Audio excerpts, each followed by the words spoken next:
एक वन में एक तपस्वी रहते थे। वे बहुत पहुंचे हुए ऋषि थे। उनका तपस्या बल बहुत ऊंचा था। रोज वह प्रातः आकर नदी में स्नान करते और नदी किनारे एक पत्थर के ऊपर आसन जमाकर तपस्या करते थे। निकट ही उनकी कुटिया थी, जहां उनकी पत्नी भी रहती थी। एक दिन एक विचित्र घटना घटी। अपनी तपस्या समाप्त करने के बाद ईश्वर को प्रणाम करके उन्होंने अपने हाथ खोले ही थे कि उनके हाथ में एक नन्ही सी चूहिया आ गिरी। वास्तव में आकाश में एक चील पंजों में उस चूहिया को दबाए उड़ी जा रही थी और संयोगवश चूहिया पंजों से छूटकर गिर पड़ी थी।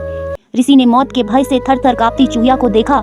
ऋषि और उनकी पत्नी के कोई संतान नहीं थी। कई बार पत्नी संतान की इच्छा व्यक्त कर चुकी थी। ऋषि दिलासा देते रहते थे। ऋषि को पता था कि उनकी पत्नी के भाग्य में अपनी कोख से संतान को जन्म देकर मां बनने का सुख नहीं लिखा है।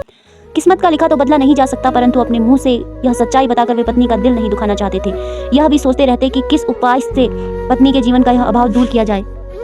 ऋषि को नन्ही चूहिया पर दया आ गई। उन्होंने अपनी आंखें बंद कर एक मंत्र पढ़ा और अपनी तपस्या की शक्ति से चूहिया को मानव बच्ची बना दिया। वह उस बच्ची को हाथ में उठाए घर पहुंचे और अपनी पत्नी से बोले, सुभागे, तुम सदा संतान की कामना किया करती थी। समझ लो कि ईश्वर ने तुम्हारी प्रार्थना सुन ली और यह बच्ची भेज दी। इसे अपनी पुत्री समझकर इसका लालन पालन करो। ऋषि पत्नी बच्ची को देखकर बहुत प्रसन्न हुई। बच्ची को अपने हाथों में लेकर चूमने लगी। कितनी प्यारी बच्ची है, मेरी बच्ची ही तो है यह। इसे मैं पूरी जिंदगी पुत्री की तरह ही पालूंगी। इस प्रकार वह चूहिया मानव बच्ची बनकर ऋषि के परिवार में पलने लगी। ऋषि पत्नी सच्ची माँ की भांति उसकी देखभाल करने लगी। उसने बच्ची का नाम कांता रखा। ऋषि भी कांता से पितावत स्नेह करने लगे। धीरे धीरे वे यह भूल गए कि उनकी पुत्री कभी चूहिया थी। माँ तो बच्ची के प्यार में खो गई। वह दिन रात उसे खिलाने और उससे खेलने में लगी रहती। ऋषि अपनी पत्नी को ममता लुटाते देख प्रसन्न होते कि आखिर संतान न होने का उसे दुख नहीं रहा। ऋषि ने स्वयं भी उचित समय आने पर कांता को शिक्षा दी और सारी ज्ञान विज्ञान की बातें सिखाई। समय पंख लगाकर उड़ने लगा। देखते ही देखते माँ का प्रेम तथा ऋषि का स्नेह व शिक्षा प्राप्त करती कांता बढ़ते बढ़ते 16 वर्ष की सुंदर सुशील व योग्य युवती बन गई। माता को बेटी के विवाह की चिंता सताने लगी। एक दिन उसने ऋषि से कह डाला, सुनो, अब हमारी कांता विवाह योग्य हो गई है, हमें उसके हाथ पीले कर देने चाहिए। तभी कांता वहां आ पहुंची। उसने अपने केसों में फूल गूंथ रखे थे। चेहरे पर यौवन दमक रहा था। ऋषि को लगा कि उनकी पत्नी ठीक कह रही है। उन्होंने धीरे से अपनी पत्नी के कान में कहा, मैं हमारी बिटिया के लिए अच्छे से अच्छा वर ढूंढ निकालूंगा। उन्होंने अपने तपोबल से सूर्य देव का आवाहन किया। सूर्य ऋषि के सामने प्रकट हुए और बोले, प्रणाम मुनिश्री, कहिए आपने मुझे क्यों स्मरण किया, क्या आज्ञा है।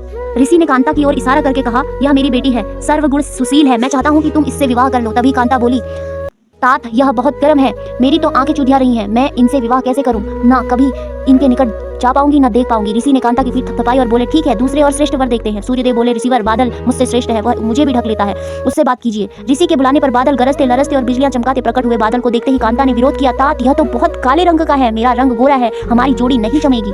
ऋषि ने बादल से पूछा, तुम ही बताओ कि तुमसे श्रेष्ठ कौन है।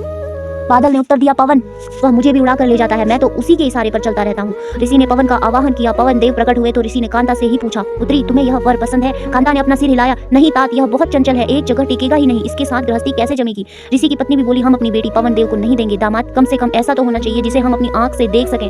ऋषि ने पवन देव से पूछा, तुम ही बताओ कि तुमसे श्रेष्ठ कौन है। पवन देव बोले, ऋषिवर, पर्वत मुझसे भी श्रेष्ठ है, वह मेरा रास्ता रोक लेता है। ऋषि के बुलावे पर पर्वतराज प्रकट हुए और बोले, ऋषिवर, आपने मुझे क्यों याद किया? ऋषि ने सारी बातें बताई। पर्वतराज ने कहा, पूछ लीजिए कि आपकी कन्या को मैं पसंद हूँ। कांता बोली, ओह, यह तो पत्थर ही पत्थर है, इसका दिल भी पत्थर का होगा। ऋषि ने पर्वतराज से उससे भी श्रेष्ठ वर बताने को कहा तो पर्वतराज बोले, चूहा मुझसे भी श्रेष्ठ है, वह मुझे भी छेद कर बिल बनाकर उसमें रहता है। पर्वतराज के ऐसा कहते ही एक चूहा उनके कानों से निकलकर सामने आ कूदा। चूहे को देखते ही कांता खुशी से उछल पड़ी, तात तात, मुझे यह चूहा बहुत पसंद है, मेरा विवाह इसी से कर दीजिए, मुझे इसके कान और पूंछ बहुत प्यारे लग रहे हैं, मुझे यही वर चाहिए। ऋषि ने मंत्र बल से एक चूहिया को तो मानवी बना दिया था, पर उसका दिल तो चूहिया का ही रहा। ऋषि ने कांता को फिर चूहिया बनाकर उसका विवाह चूहे से कर दिया और दोनों को विदा कर दिया। तो इस कहानी से हमें यह शिक्षा मिलती है कि जीव जिस योनि में जन्म लेता है उसी के संस्कार बने रहते हैं। स्वभाव नकली उपायों से नहीं बदले जा सकते।